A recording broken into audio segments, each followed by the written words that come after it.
नमस्कार, मैं Amit Jha, training officer fitter Symbiosis ITI के यूट्यूब चैनल पर आप सभी लोगों का एक बार फिर से स्वागत करता हूं।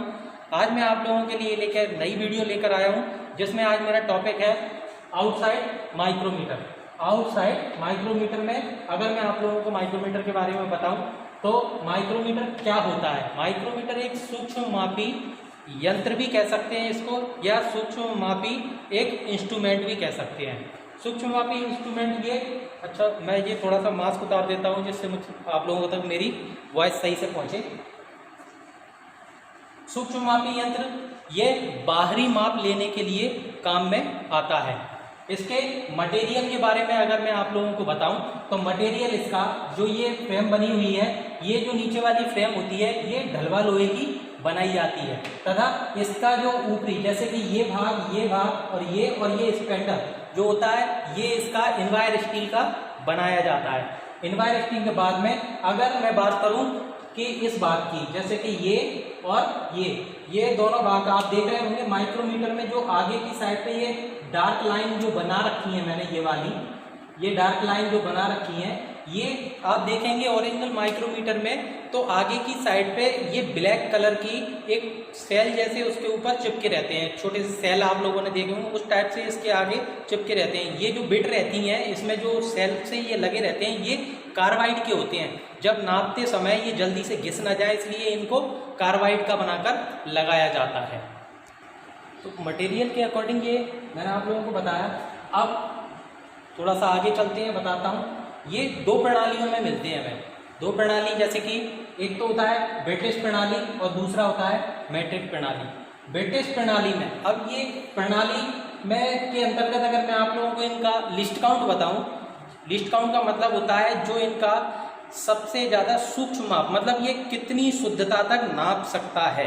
तो ब्रिटिश प्रणाली में 1/1000 इंच, ब्रिटिश प्रणाली में जो भी माप होती है वो इंच में ली जाती है। इंच या 0.001 इंच इसकी लीस्ट काउंट होती है। जैसे अगर कोई पूछे कि माइक्रोमीटर की लीस्ट काउंट क्या होता है ब्रिटिश प्रणाली में, तो आप लोग बताएंगे 0.001 इंच। और मैट्रिक प्रणाली में अगर हम जाते हैं तो 1/100 मिलीमीटर या 0.01 मिलीमीटर।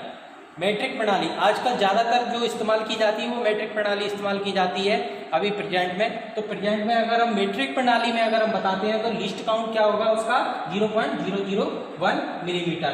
आविष्कार में अगर हम जाएं, अगर कोई पूछे कि माइक्रोमीटर का आविष्कार कब हुआ, किसने किया, तो माइक्रोमीटर का आविष्कार जीन पाल्मर ने किया था 1848 में, और 1877 और 1885 के बीच में इसमें कई प्रकार के सुधार किए गए।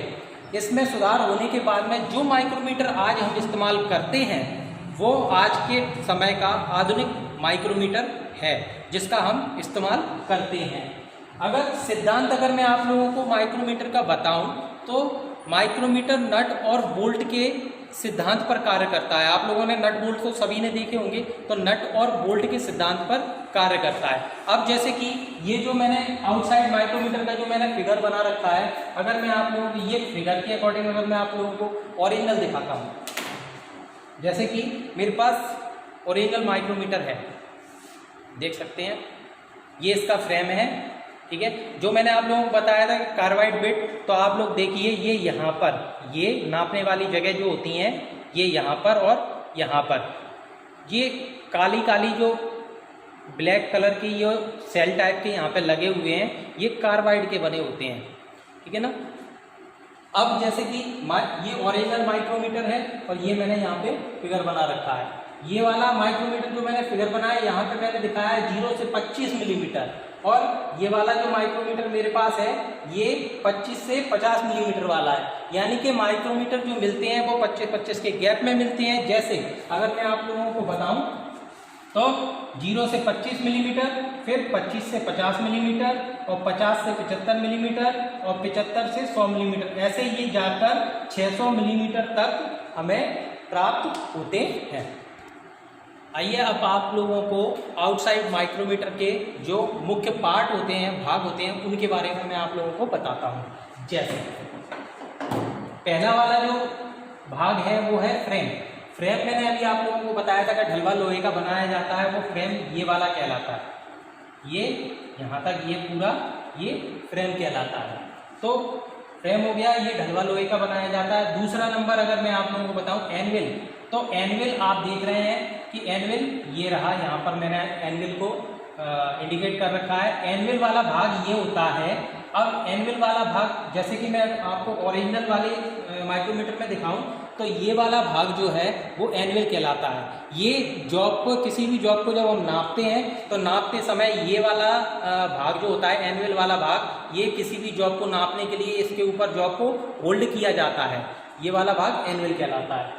अब जैसे कि तीसरा भाग अगर मैं आपको बताऊं तो स्पेंडल, तो स्पेंडल ये वाला भाग होता है। स्पेंडल ये वाला भाग होता है। स्पेंडल को अगर मैं आप लोगों को बताऊं तो ये ओरिजिनल में अगर हम देखें तो ये वाला भाग जो है वो स्पेंडल कहलाता है। स्पेंडल हमेशा मूवेबल होता है, इसको हम यहाँ से घुमाकर आगे और पीछे कर सकते हैं, जो कि जॉब को हमें नापते समय इसको आगे पीछे कर कर हम जॉब को साइज के अकॉर्डिंग आगे पीछे इसको कर सकते हैं।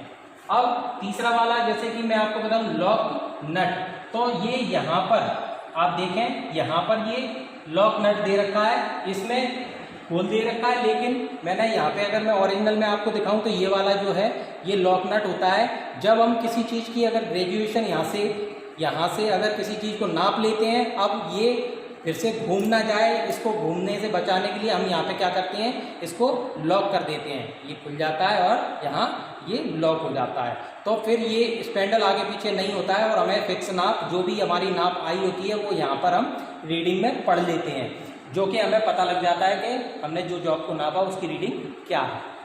अब अगला जैसे मैं आप लोगों को बताऊं बैरल, तो बैरल इसको जैसे मैंने आप लोगों को बताया था कि इनवायर स्टील का बना होता है। बैरल के ऊपर यहाँ पर ग्रेजुएशन अंकित होती है।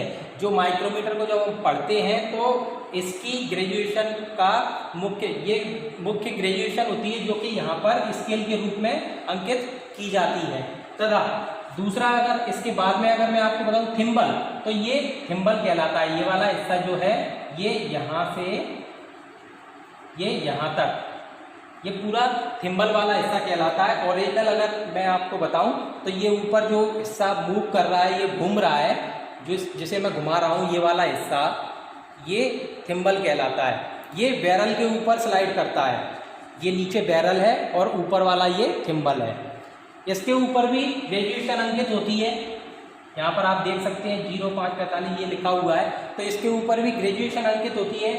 तो थिम्बल और बैरल दोनों की ग्रेजुएशन को मैच करके देखते हैं। जब हम इससे लॉक स्क्रू से यहाँ से लॉक कर देते हैं किसी जॉब को नापने के बाद में, तो दोनों की ग्रेजुएशन को देखते हैं और दोनों की ग्रेजुएशन को प्लस करके जो भी ग्रेजुएशन हमें आ रही होती है वो इसका जॉब को, जिस जॉब को हमने नापा वो उसका साइज होता है। तो थिम्बल ये भी इनवायर स्टील का बनाया जाता है। अब अगले पे अगर हम आ जाएं तो रैचिड स्टॉक। रैचिड स्टॉक अगर देखा जाए तो एक बहुत महत्वपूर्ण पार्ट होता है इसका आउटसाइड माइक्रोमीटर का।